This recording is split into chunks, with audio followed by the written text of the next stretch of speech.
Exciting news this week. We've just released the RX1R Mark III. So I'm about to sit down with Andy Zhao, but tune in next episode as we'll be sitting down with Sean Elwood and running through this brand new camera. Being a perfectionist really kills creatives, especially in content creation. Memories do fade over time, right? Which is why I started capturing and just filming a lot of content, you could say, but just memories back in the day. If you believe in yourself, it's like hard for you to not achieve what you want to achieve. What advice do you have for beginners? I think my first piece of advice would be... Hey, and welcome back to another episode of the Full Frame Podcast presented by Sony. I'm your host, Clyde, and I'm sitting down with Andy Zhao. Hello, everyone. I am Andy. I go by AndyEscapes on all types of platforms. I post a lot on Instagram, TikTok, YouTube, and I am a full-time content creator.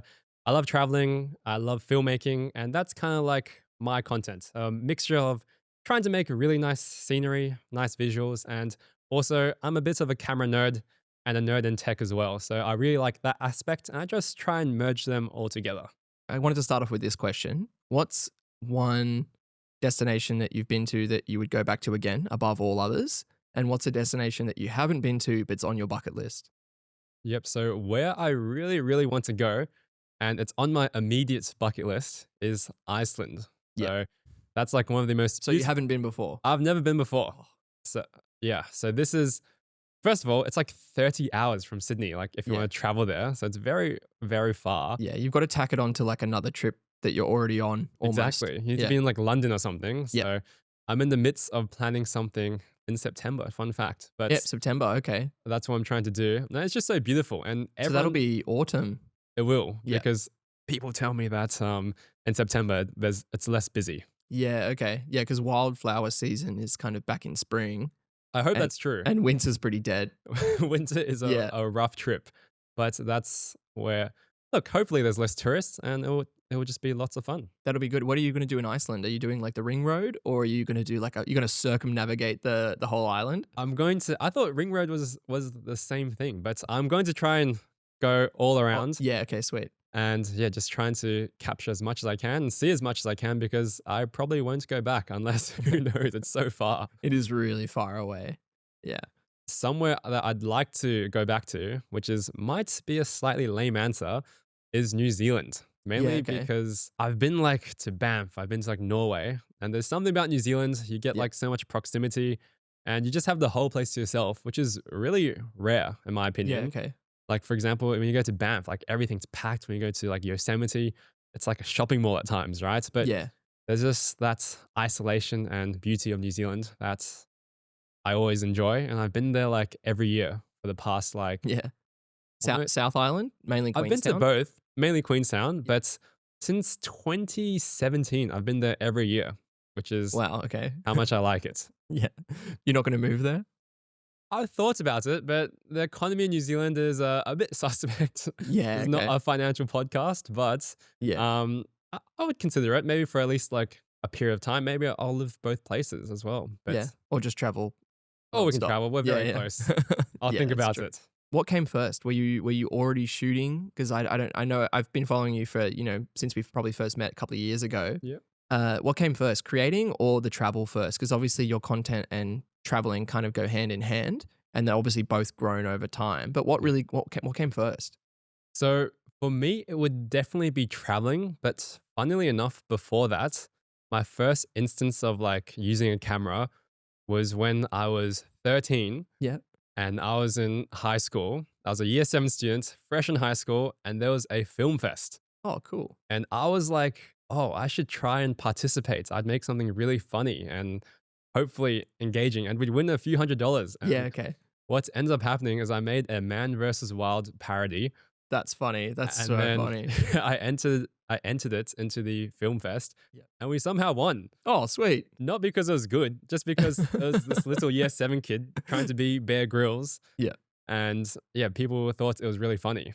That's awesome. And I was also editing that video on a Sony Vegas editing software. Oh, which back is in the kind day. of crazy. Yeah.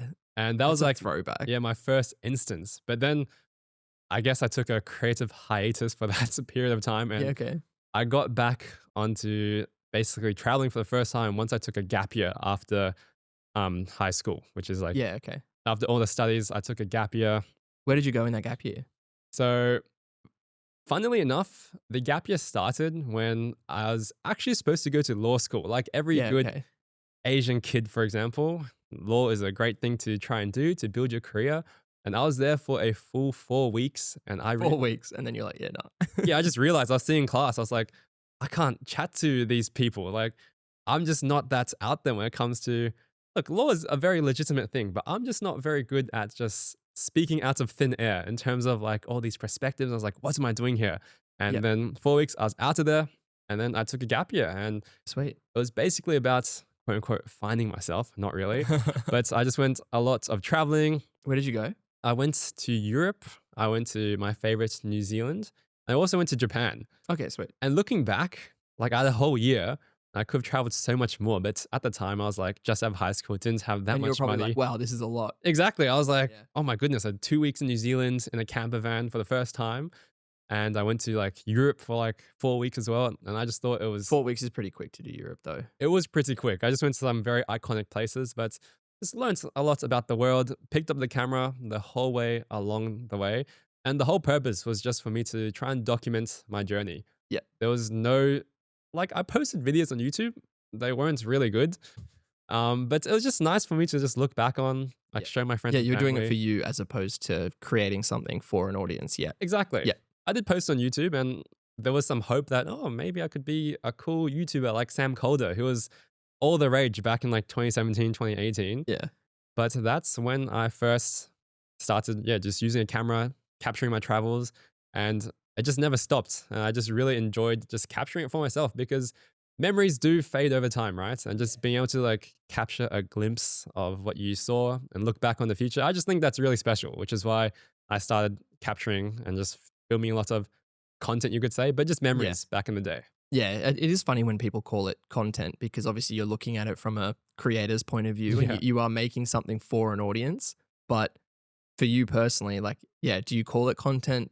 Like, how do you treat your own work? Because that's always an interesting question. Like, I only just kind of occurred to me now because you used the, Yeah. the quotation marks. I just thought that would be interesting. I definitely think I have a bit of a different philosophy when it comes to like content creation and everything. Mainly for me, I just like to kind of capture what I'd like to do and basically look back at it in like X amount of years and just have that piece of like memory being documented, right? At the end of the day, everything is content, I guess. Yeah. But what really drives me is just being able to like experience something, see it, and just be able to look back at it and share it with my community. Thankfully, the community's grown. It's Yeah, beyond grown a lot. my friends and family. Yeah. But I just think that's like very special, and that's what really drives me. And if it turns out cinematic and it looks nice and beautiful, that's a bonus, which I try to do.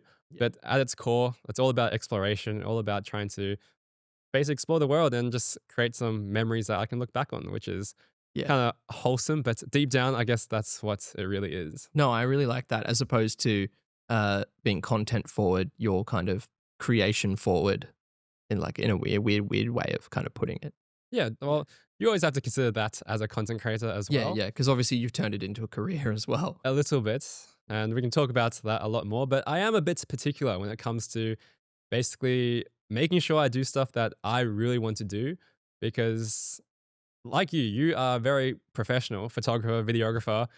And I kind of really wanted to avoid that route. Because just Yeah, personally for me, everyone's different, right? Yeah, yeah. And like wedding photography requires like some energy and like some charisma yourself. And it's hard, man. And Yeah. that's just personally like not exactly me. And I'd really, in a slightly selfish kind of way, just really want to produce things for me, which is why I didn't really try and dive into the whole videographer freelance work and really just wanted to do things for maybe brands that kind of I have my Well, full brands that creative freedom. resonate with you, or like have a product or a campaign or something that actually, it does resonate with you. And I think that definitely shows in your content. Exactly. Like I really just want some my own agency. Like as someone who's worked in the corporate world for quite a few many years, I personally am just sick of like working for other people.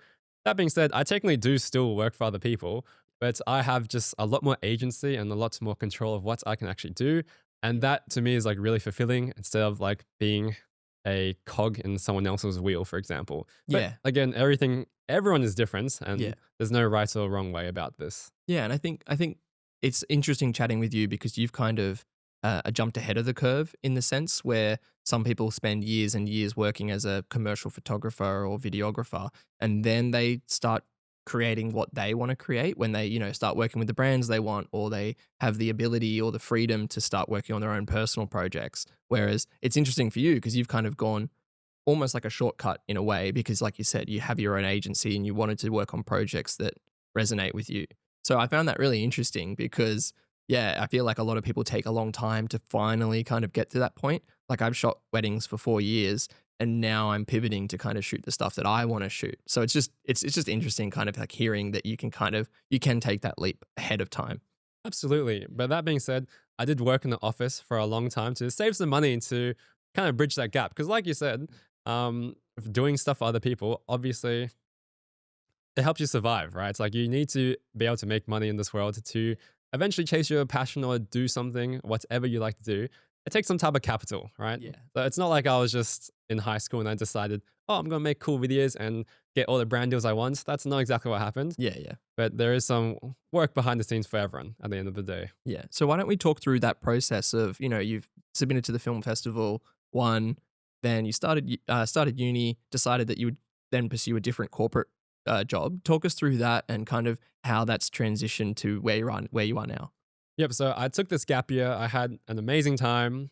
I kind of found a lot of purpose. Like people say, you catch the travel bug. Yeah. And Okay. I definitely caught the travel bug. Everyone has their own reasons for traveling. And just overall, I think everyone loves traveling. Some people don't, but Yeah. you just get to experience so many types of things that you would never see, different ways of living that you would never see, amazing cuisines to top it off. Yeah. And The food's a big one for a lot of people, I think. that too, right? And I really enjoyed it. And I had like a slight vision that maybe one day that I can actually maybe do this full time, right? A very, very small How, vision. how early on was that vision? I'm just curious. All right, maybe it wasn't even a vision. It was a slight daydream thought, Yeah. Okay. right? Because I just really enjoyed it. And I was just feeling, oh, there's more to life than just like working in an office. Yeah. But then, surprise, surprise, after that, I just had to go to uni because I didn't really figure anything out at that point. I was just trying to, I guess I just found the passion for traveling, really. Yeah. Yeah. And then you were using that corporate job to facilitate the ability to travel when you could. Basically. So then throughout uni, I do like side jobs like tutoring and basically just trying to make money on the side. And every time I had a break in university, I'd just go traveling. Like some Yeah. people like hang out with their mates or whatever. But I even skipped uni a few times just to go traveling. Yeah. Okay. And I'd still just use my camera, capture whatever I could. Quality, not so good. But I was still just trying to basically just capture my journey. And I'd post on social media. I think it took me like 2 years to get 1,000 followers. Yeah. Okay. And then speaking about 1,000 followers, I think I was on like 998. And my friend followed me on his like two bot accounts.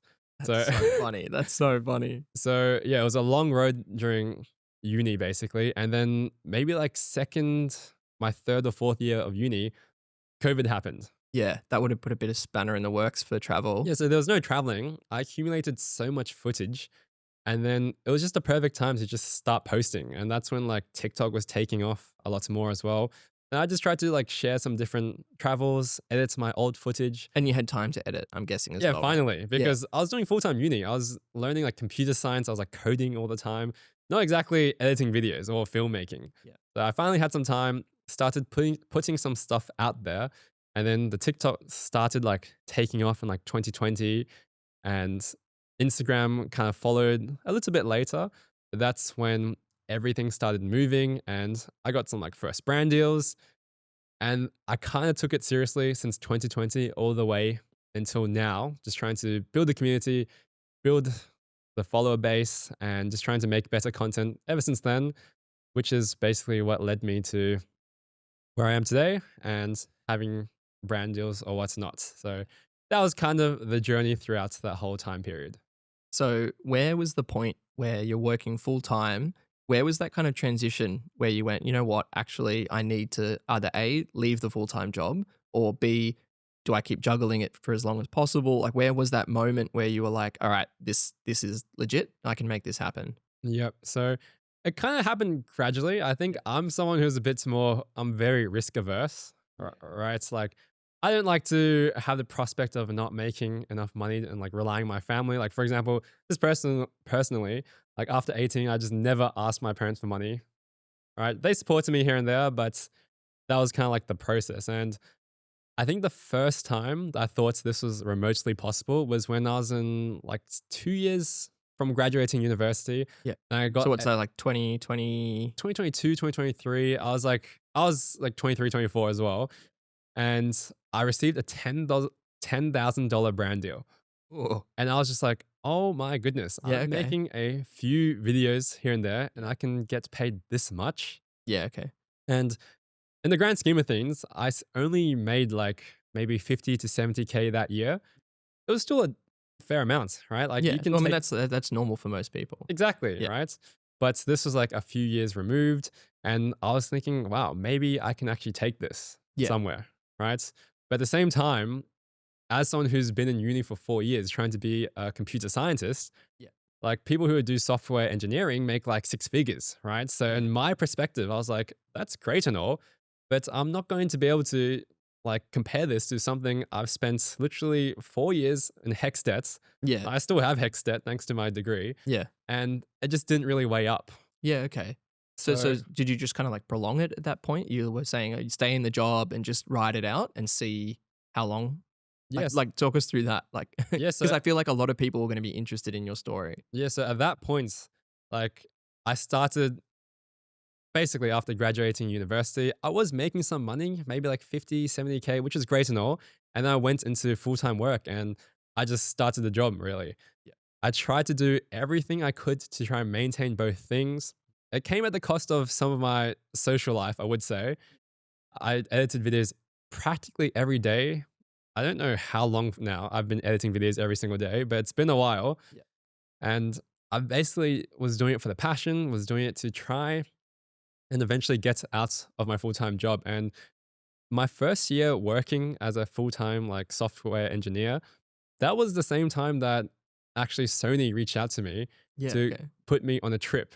And Sony's great, very convenient for this podcast. But on that trip was some very great creators. So for Yeah. example, Pat K on the first Oh, yeah. podcast himself, he was on this trip, Jordan Twali, Hello Emily, Jason Charles Hill, all those guys, just by like listening to their stories, like getting advice from them, and just seeing how, like, what type of pathways they took to eventually be a full time creator, Yeah.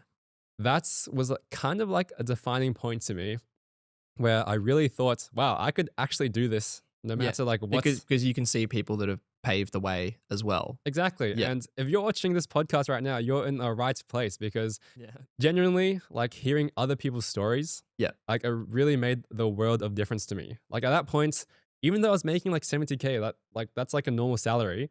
To me, I just didn't think this was possible. Yeah. Like people, a lot of my deals and my income was purely from brand deals. They come every now and then, they're not consistent. Yeah.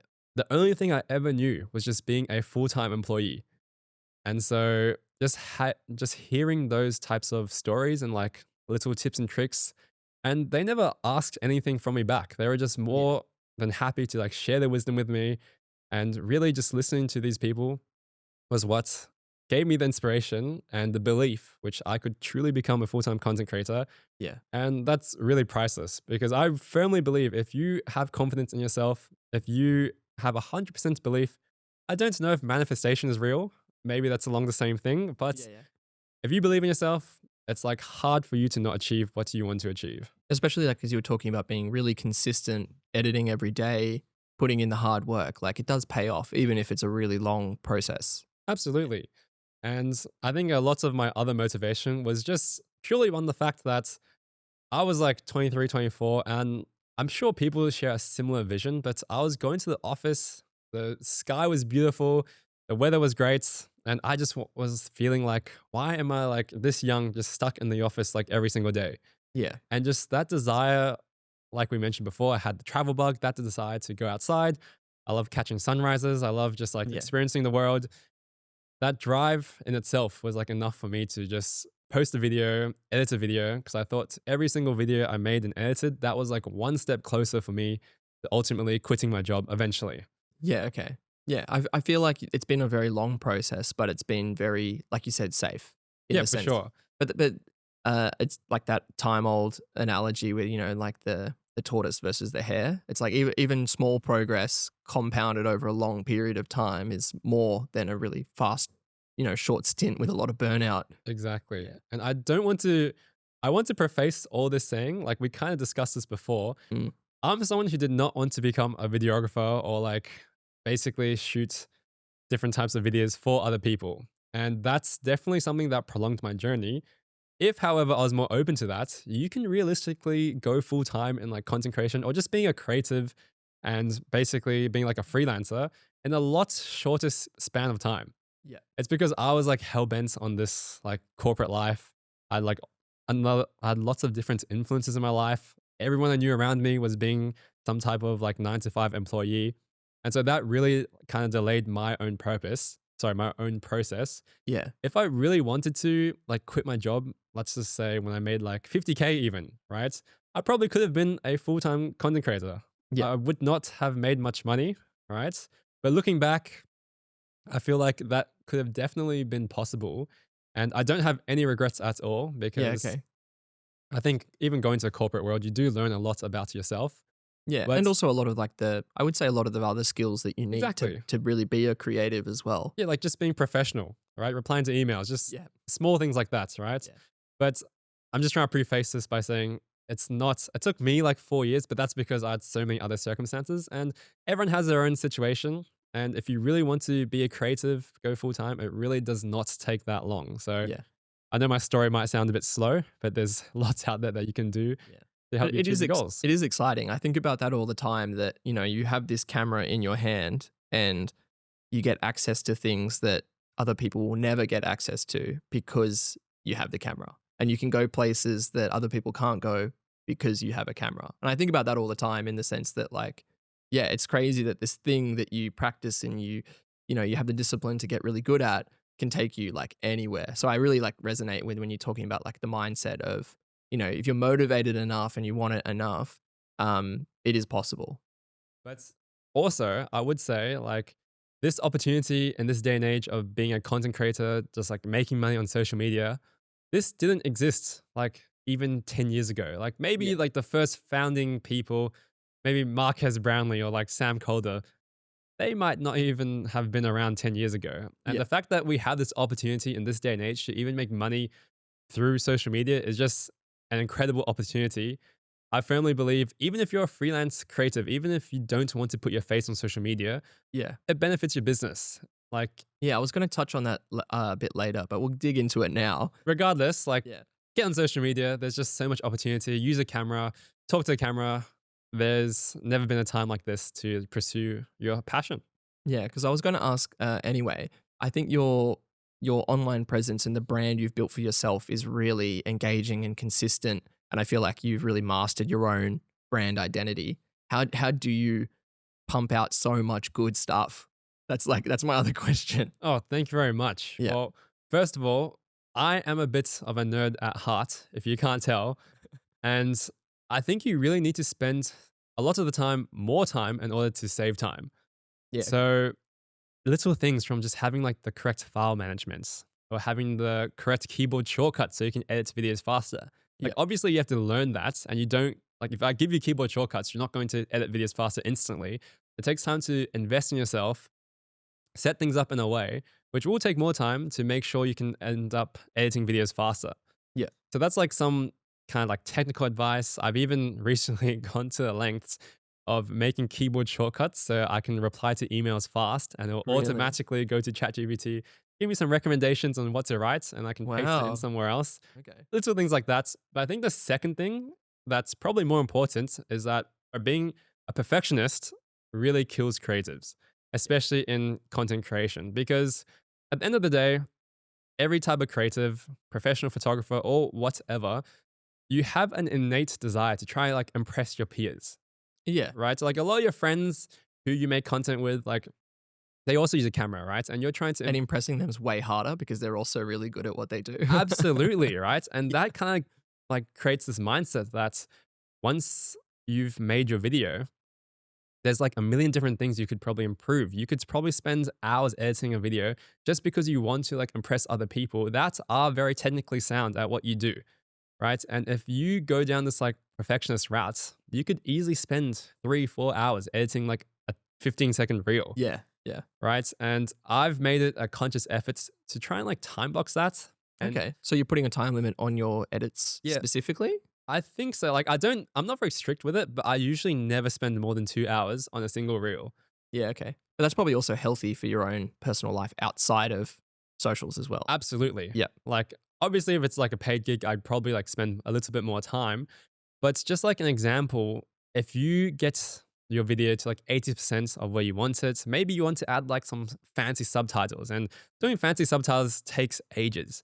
Like these small things, many people are not going to notice. Like maybe Yeah. 95% of your viewers are not going to notice because they're Yeah. not as finicky, they're not as conscious to the content creation game as you are, Yeah. right? And if you saved maybe those extra 30 minutes making cute subtitles, Yeah. you The could difference between 80% and 100%, like as good as it can be, is almost double the time. exactly. Yeah. Like it's so minor. And at the same time, that 30 minutes that you spend like dilly-dallying, you could be spending it making a second reel. All right. Yeah. So that could be halfway of like organizing your files or like getting right music. And by the time you like dilly-dally, you could have made 2 reels. And the fact that well, the truth is on social media, if you make 2 reels, it's very likely you'll get more views on 2 reels versus 1 reel. Yeah, that's true. Right. So So volume obviously plays a big role in that. Because if you sink if you sink a lot of time into one reel, like you just said, and that you could pump out more, I think that's such an interesting thing. Because I think if you make something amazing in 6 days time, it's so far down the grid that people aren't really seeing it anymore anyway. yep. And the Yeah, key point is, like you mentioned, that last 20%, that takes so much time and effort. And by the time you're there, everything's already kind of like set in stone. If you want to make like a really high quality reel that will be guaranteed to go viral, that's most of the time happens in the first 50% stages. Like, for example, when you're trying to ideate or like you're thinking of what like the script is, or you're thinking of what the actual content is, like yeah. what you're trying to show the audience. What is your process for a reel from ideation through to execution? Like, are you storyboarding? Are you scripting? Like, talk us through that a little bit. Yep. So I think these days I spend a lot more time just like thinking. I use my Apple Notes, just like jotting down ideas. Hooks are obviously important, your first 3 seconds of your video. But whenever I'm outside, I try and enjoy the moments first and foremost. And I just like write down these hooks that I think are engaging Yeah. when I'm like on the field traveling. And then once I have those, I can kind of just like rip those to the camera. I can enjoy myself. And then once I get back home, aka now in Sydney, Yeah. that's when I can like flesh out the script a little more. So that's like what I do when I'm traveling. But first thing is first, you need to like write a script, right? So I kind of build off that script. Sorry, build off that hook and then just write the whole script out. Yeah. And then I just record it. And from that point on, I kind of just like match the clips. And that's almost like a storyboard. Yeah. I would storyboard for like more, I guess, serious or longer projects. But in the reality, Like something with a brand deal where you've got, story beats or you have specific information you have to hit, right? exactly. Yeah. And also sometimes if you don't get shots, you're screwed, right? Especially Yeah. in a brand deal. So I would take that a lot more to heart in an actual like brand deal. But if it's your own content, you're their own boss, right? Yeah. You can decide whatever you want. And so the script almost acts like a storyboard. And at that point, you kind of just like shift in, slot in clips that work well, depending on your script, and tries to like drive your story forward. And then that gives you a good framework for you to like really edit a lot quicker. Yeah. Because Okay. if you're trying to like put clips on a timeline, you don't really know Where they need to be. exactly, right? You don't know how long they are. But once you have the structure there, slotting the videos in is a very quick process. So we've talked about your journey so far and also like a bit about how you create content. I think now is a really good time to segue into what advice do you have for beginners that are kind of trying to break into the industry, or they're interested in content creation, they're maybe landing their first kind of brand deals or wanting to work with brands. What's your advice? And building on that, is there anything you would do differently, or what things would you do the same? Because obviously it's worked for you. But talking with Pat a couple of weeks ago, every creator's journey is different. So let's dig into that. That is a huge and very important question. I like that you added important because Uh, I think it's a great question. It's very, very important to say the least. Yeah. But I think my first piece of advice would be stop trying to go viral. Okay. Ah, that's a good one. So that's very true. Well, let me rephrase. Being viral is important to every creator at one stage of their creative journey, right? But I've made this mistake myself. Instead of trying to go viral when you first start, what you should do is be very clear on what type of goal and like what you're trying to achieve in content creation. Like, do you want to be a full time filmmaker? Do you want to be a freelance filmmaker? Do you want to be a fashion content creator? Like, Yeah. be very clear in your goals because I've made the same mistake in my personal journey. When I started, maybe I built an audience on TikTok. Yeah. And then next thing you know, I saw this trend. And I'm sure you may have seen it too, where these filmmakers or videographers go to a store or a restaurant and then you Mm. say, "Oh, I can film you a free video." And Yeah. then you Okay. Yeah. show like the results after. Due to human psychology, that type of format, people want the results. It performs great, Yeah. right? And I kind of dived into that because I just thought to myself, oh, I could probably do that. I know how Yeah. to use a camera. And so I did that. It got so many millions of views. Like just every time I'd post this, it would do so well. It grew my following on TikTok a huge amount. Yeah. Yeah. And then after a while, I realized, wait a minute, I don't enjoy filming this food. Like, Yeah. I Okay. don't care about filming food. Yeah. Like, Whereas the audience that was probably targeting is people that are interested in food. yeah, interested in food, interested in filmmaking, and they just like that format so much. Yeah. Okay. And even though that format got me so many like freelance jobs, like we discussed before, I didn't want to do freelance jobs. Yeah. Like I was working full time. I was happy working for other people as a software engineer because I didn't hate my job at all, right? I didn't like being there physically, like maybe if there was better work life balance, whatever, right? I did not want these, even though they were giving me money, like $1,000 to shoot a video, I was like, no, thank you, right? And putting all my efforts into this, even though it was so good for, I guess, my page, it was basically a waste. And if Yeah. you try and like pivot after going further and further from like your goals, it's just infinitely harder. Yeah. So I guess like the key takeaway to I guess people starting, like be really aware of your goals and going viral is fine. It's honestly a good thing, but to make sure even if it's a little bit off your like specific niche or your goals, you can pivot it back, Yeah. Okay. right? Just to me, filming food was just so off what I wanted to do, which was like traveling, capturing beautiful scenes, and just like telling my own story. It was just so far that you can't really bring that back. Yeah. It'd be really hard to pivot from that. Exactly. Yeah. And like you can try, it might take years or honestly a lot, many, many months of posts just to try and steer things in the right direction. Yeah. And you also suffer from that disillusionment that's, oh, wait, now I post stuff about me. I don't get millions of views anymore, right? Yeah, and then so people, every creator kind of struggles with it at one point where you're catering to the algorithm or catering to an audience that isn't necessarily the audience that you want as your end goal. Yeah. And that's Yeah. just like, it's sad to see, really, right? It's like you're putting all this effort into your stuff. You're not getting merely or anywhere close to what you used to get. Yeah, And then you just start kind of spiraling. And the truth is, a lot of creators who don't make it, they just simply give up. yeah, because they've not necessarily made mistakes, but they either burn out and then can't continue, or Exactly. life circumstances change and things like that. But I think giving up because you're not receiving the results that match maybe the effort that you're putting in. Exactly. Yeah, So I guess that's like my number one thing is just to have really clear goals. And then from that point on, really it's all about, we talk about the next part of this was actually making money and brand deals, right? yeah, So a lot of creators, I think, need to be super self-aware. And I'm guilty of this too. A lot of the time during my like first 2 years of content creation, my color grading, my mic, they all just were not very good. yeah. And because Well, I wouldn't say that about your stuff. But oh, okay. if you scroll far back enough, Okay, you'll see. Yeah. But because I was trying to make content for myself, right? I was like, oh, I mean, I think it's cool. I think it's nice. I use a cool camera and it's perfectly up to par in my opinion. But having like this little bias called like the IKEA effect, right? Yeah, okay. Basically having a lot more kind of value of the stuff you personally make because you made it right? So that's something you can easily fall into. And I'm guilty of that as well. And basically, my content just wasn't really good, right?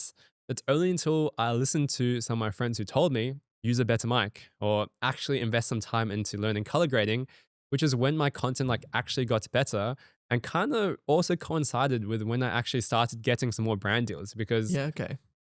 it kind of like occurred parallel that making better quality content just leads to better brand deals. Like it sounds like very obvious, but Yeah, but it's interesting because the word quality in that sense doesn't always have to reflect about the gear. It can also reflect about, how well the storyboard for works, sure. like the hook, everything, like all of that affects the quality. I notice that a lot is you can post a phone clip and if the content's great, the content's great. And then you could film something on an A1 Mark II in 8K and it won't perform. And it is to do with storyboard and the talent, not necessarily the gear. Exactly. Yeah. There's a ton of things that can go into making quality quality content, like you mentioned, Mm. and that kind of also. So obviously, having quality content helps you get brand deals, right? But Yeah. a lot of people do ask, how do you get brand deals? How do you make money through social media? And the truth is, you kind of need to think about it like any other job. So bringing this back to the good old software Yeah. Okay. engineering, how do you get a job in software engineering? Like right now, the market is flooded, right? You need to do internships, right? You need to build your resume, you need to build your CV. And it's the exact same thing as content creation, right? Except your resume is like the Your amount of followers posts. you have. Exactly. Yeah. The posts you have, the quality of your posts, right? And so if you're sitting there with like maybe 5,000 followers, 2,000 followers, and you're thinking, why am I not getting brand deals? You should try and take that time and like invest it into yourself and like grow your page, make your content better in order to ultimately attract brands because Yeah. people will naturally work with you, right? As someone who's like started from like 0 followers all the way to like 400K plus, I can confidently say that the more community you have, the more followers you have, the better brand deals you'll get, Yeah. right? It's just a natural process. But you also need to choose brand deals that align with you, like you said earlier, because if it's a brand or a product that doesn't necessarily uh, align with your content, then that's also detrimental to your brand, I think. Yeah, for sure. Yeah. Thankfully, in social media days, reels are a bit more like short term memory. So Mm. even if you do a few stinkers, right, like people won't judge you that much. But if you're doing this like every week, I'm a filmmaker, I'm advertising, I don't know, HelloFresh, for example, Yeah, yeah, like yeah. that is not a good look, especially if you do it very, very often, Yeah, okay. right? So if you really want brand deals, you just need to like work on your own page, try and build it up as much as you can. There is another element to it of actually pitching, which I firmly believe if you do not pitch to people, you are leaving like money and Yeah, brand not deals a on the wait table. and receive. How often are you cold pitching or cold contacting? Yeah, so funny you mentioned that. I don't cold pitch that much. I should be doing it more, to be honest. I'm fortunate enough that a lot of brands just come to me. Yeah, But and that's because of you've worked on the resume. You've built the exactly, portfolio, you've built the following. exactly. Yeah. But even me, I still do cold pitches, right? But I think a lot of people need to be aware of the reality of cold pitching, which is I think only 1 to 2% of people will ever even reply. All Yeah. right. Let alone give you a brand deal. Yeah. So if I sent in 100 emails and like 2 people reply, like that's a great job. Yeah, and if two people reply, that doesn't guarantee that both will Exactly. accept. Yeah. Right. So you just have to be aware of like the reality of cold pitching. Even though you do 100 emails, like people will naturally know who you are. So like Yeah. so you're in people's mind next time they have budget. Because yeah, there's lots of reasons why cold pitching doesn't work. People have budgets at certain times, right? They might not be running a campaign. But just putting your foot in the door can definitely build you for a longer play and for the future. Yeah. Right. So that kind of also brings me to like warm pitching, which is much, much more successful. And if you're impatient, you should try and do some more of that. Yeah, Like okay. reach out to people who you've already worked with, right? Yeah. There's way Do higher you response pitch rates. do Yep. you pitch around product or do you pitch around I have a trip coming up and then you reach out and see if the brand wants to be involved? I think a mix of both. So Okay. lots of the times when I do have trips, especially maybe this time around Iceland, if anyone wants to work together, I'm happy to work. Hit him up. Yeah. But mainly it's these days it's like to do similar things I would have paid for anyway. So for example, like Yeah. if I'm going to Iceland, I'm probably going to pitch to like a camper van or like a hotel that Yeah. I would have paid for anyway, right? Yeah. Like people do frown upon doing free work. And I agree, you should not be doing free work unless maybe you're up and coming. But I'm happy to do something free, especially if I'm literally going to pay for it anyway. Yeah. Right. So at that point, it's not exactly free. So the point is, I will definitely do some pitching to those brands. And obviously, you need to just like be very, you need to be kind of cautious with how much time you actually spend with pitching. Right. So if you're spending Yeah. 2 hours making a brilliant pitch deck to someone you've never talked to before, like you're probably not going to get a response and that time is wasted. So it's all about having a fine balance between something that's repeatable and reaching quality cold pitches and people you know who work with other creators, for example, and that would really fit you well. So that's like my philosophy of trying to get like brand deals. So from your journey so far, uh, full time to full time creator, what is there anything that you would change in that journey? And is there anything that you wouldn't change and you absolutely like you did it the right way? I think the only thing I really did the right way would be my drive and desire to like try and put content out no matter what. So a lot of the times you need to like fake it till you make it, right? Like no one really knew I was a full-time uni student, a full-time software engineer until I said that to my audience, Yeah. right? And I would just do things like I mentioned. I'd go traveling, batch a lot of content, and then release it slowly to look like I was a full-time travel filmmaker, for example. Yeah. Okay. And that helped me like attract different brands. Every time I went on a brand trip, I literally people asked me, they're like, "Oh, you work a full-time job?" I had no idea, right? Yeah. Okay. And that also touches upon how there's really no shame in being a part-time content creator, right? So that was me for literally 2 years. I guess you could count 4 years if you include my uni stint. But I was just a part-time content creator and it's a good lifestyle, right? You get solid income, you get additional income, you get to go on trips. Every time I'd go on like a brand trip, for example, I just ask my boss and I'd take all my leave purely for brand trips. I had no time for myself. Yeah. So just being a part-time creator, there's a lot of merit in doing that, right? Yeah. You can also reap some of the benefits of like, I don't want to go into boring tax talk, but like if you buy a camera, right? Like you can write it off as a business asset, even if you're a part-time creator, right?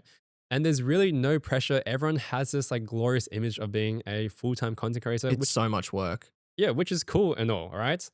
But having consistent income, like it does something, it helps your mental, right?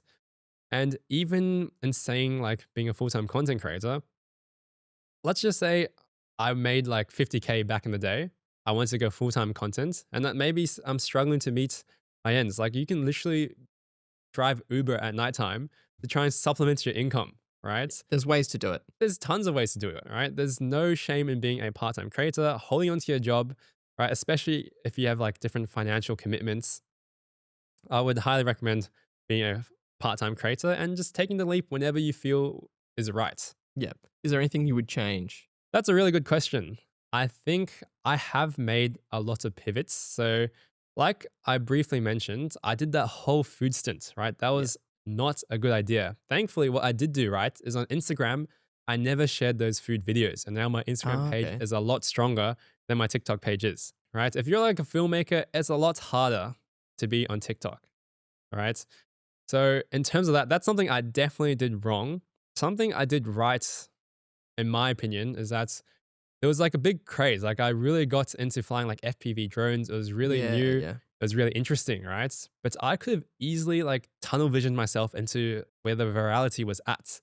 But thankfully this time I was a little bit cognizant of what I did wrong in the past. And I'd made sure every time I post like a drone video, I'd post like a similar filmmaking or travel video, Yeah. So right? you were keeping the kind of the gates open. Exactly. So I was doing like an alternating post structure, right? And although my page still grew a lot because of the FPV drones, people still saw that I was a filmmaker. I enjoyed it, like doing traveling and like sharing my experiences. Yeah. And it was actually during that time that Sony actually reached out to me as well. So Yeah. if Okay. I went full on drone mode, Yeah.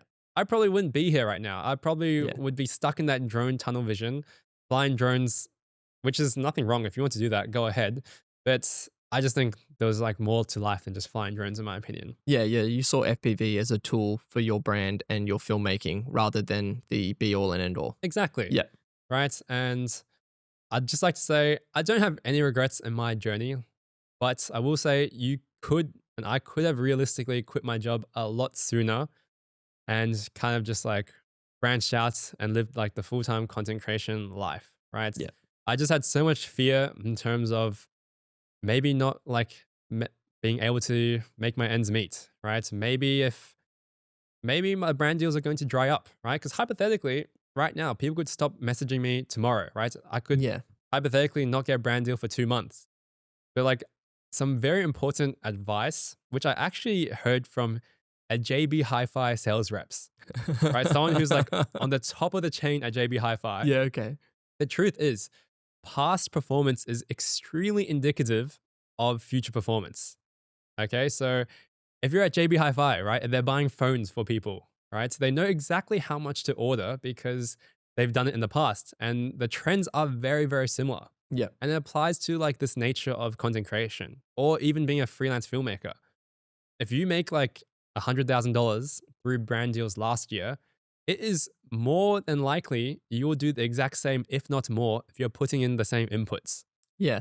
And I think luckily because you operate in travel and filmmaking, kind of the filmmaking space, taste doesn't change a lot. Maybe the format and part of the content will change, but travel is all everyone, most people like to travel. Yeah. And also, like, if things look good visually, they look good visually. So, like, I think that's another really strong selling point for people that, want to shoot what you shoot, is that those two things, like, taste is acquired, but also that taste doesn't change too much. That's a very, very important point. And also, I've personally also made like a conscious effort to always try and include my face as much as possible.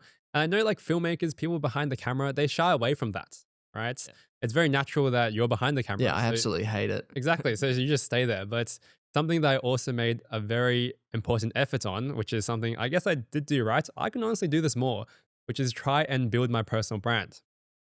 Talking to the camera, like just showing your face. Even if you don't like vlog, for example, just having your face in the camera, people will know you, people will recognize you. And who knows, in 10 years, once AI can make everything you make, people will know you exist, you're real, and people are invested into your own journey, right? That's what, at the end of the day, people look for on social media, right? They want to relate to people. People do like nice images, but if you're someone who wants to, let's just say, be a full-time travel photographer, and that's all you ever want to do, just post photos, you have to think that you need to compete with like the greats of people who've been doing this for like 20, 30 years, Yeah. right? But if you include yourself, like more personable, you're like showing your own stories, your own struggles, and you're a bit more vulnerable on social media, that is like priceless, Yeah. right? And some people might want to be purely for the arts, some people might not, but regardless, putting yourself out there is like a huge important thing, even if you're a filmmaker, which is something I do think I did right, thankfully, and I will still try and do more. With brand deals, like you said, they're sometimes inconsistent or few and far between. What is the route for a? Because I've noticed that you've started branching into, you're branching into education. You sell some digital assets and running some courses and things like that. So is that part of like something to supplement your brand, or is that something like a direction that you're heading in? Yep. Personally, for me, it's only something to supplement my brand. Um, Diversification in any way, shape, or form is also very important. Whether you're investing in finance, for example, you don't want to have all your eggs in one basket. So, courses and stuff like that for me is basically one to try and, like you said, like have a different source of income, which is very important, right? Like, you never know, Instagram might be taken down and I might be left with nothing, right? So, you always need to like diversify. But it's also giving back to your audience, and like you said earlier, at the very foundation is building the community. You're not just, like you said, it's almost like a cold pitch. When you're making a post, it's effectively a cold pitch to your audience. And if the audience isn't reciprocating, building that community is part of that process, right? Exactly. Yeah. And also, it's really just like I said, I had no idea that a world of content creation was even possible, right? And the fact that I can hopefully give some people some tips and tricks and kind of give them like my own workflows and how I did it myself and make a positive impact on other people, that's something that is obviously fulfilling for me. And again, this is not something I do like full time. Like I do enjoy going out and traveling, but just kind of like the fact that I was able to open my eyes to something bigger and better as well, I'd really like to try and inspire other people who are in my scenario because, like, a little bit of context, like, all my friends, literally all of them, are just like working 9 to 5 jobs, right? These days, I'm a full time creator. I've got no one to hang out with because they're busy at work. Yeah, All okay. right. So I grow up in this world. I think a lot of people also do as well. So just being able to like put that out there is something that's like really important to me as well. Yeah, and I think the economy of like the creator economy itself is only growing and growing and growing, and the demand for content is only getting bigger and bigger. So I think it's more possible now than it really ever has been. Yep, absolutely. And like I mentioned, this is an absolute golden opportunity. Yeah. So you're basically balancing between Instagram, TikTok, and YouTube now a lot as well. Yes, I've been posting on YouTube. This all comes back to diversification. Like, if you're really trying to take content creation seriously, you need like different streams of income, right? Because purely, who knows? Like I said, Instagram might get taken down. YouTube's another way, which I personally feel like, as someone who was working a full time job, it was impossible for me to make quality YouTube videos while working a job. Yeah. Thankfully, with the invention of short form content, now you can actually balance. But you could just do short form as well, which was probably easier to balance, right? Exactly, Yeah. which is basically what I'm trying to say. That the fact that this short form opportunity has risen really gives people in full time jobs like me to have a gateway into the content creation world, Yeah. which is a perfect chance to seize this moment. Let's say you have 6 months, you want to be a full time content creator as soon as possible. I would say you need to build on short form content, right? However, YouTube, like you said, is a much more long game. It has way more value as well.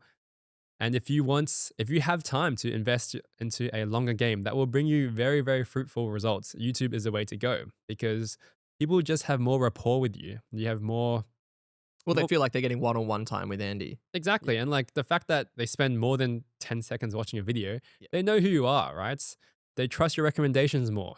You can help people buy different gear. You can help sell your own products. You can just like give people information to their lives a lot easier and you just build a much better connection on YouTube. Yeah. Right. So I would highly recommend building on YouTube. But if you do have short term goals, and let's just say you are under some time pressure, let's say you're on a gap year and you're trying to go all in for the short time period, short form is the way to go. But sprinkle in some YouTube, that would be good for a long term play. Yeah, okay, sweet. So what's coming up for you? Any big projects on the horizon? Big travels planned? What's next? So I did mention we will be going to Iceland, but right now in Sydney, we're just doing a bunch of brand deals, I guess. We're doing some work with Adobe, which is pretty cool, which is just stuff I do in the background. And then I need to do some planning. Like I also mentioned, I'll be doing some cold pitching. So Yeah, okay. no one's too good to do pitching, all right? If you get something from this, pitch to people, you'll be surprised, Yeah, okay. especially if you're not asking for money, right? People get a bit all worked up when it comes to requesting money. You probably have to do a lot more significant pitching if you want to do that. But I'll be reaching out to people and I'll be traveling in Iceland very soon. I've got some other trips that I've planned later in the year as well. Yeah, okay. And basically working on my YouTube channel, on Instagram. We're always just trying to make better content at the end of the day. Thank you so much, Andy, for coming in and sharing your story and giving us some little insights into the world of content creation. If people want to follow you or check out what you're doing and what you're up to, you want to just drop your handles and stuff now? Yes, I am AndyEscapes on all platforms: TikTok, YouTube, Instagram. That is where you'll find me. And yeah, that's where I'll be posting a lot of content. All right, that has been another episode of the Full Frame Podcast presented by Sony. See you next week.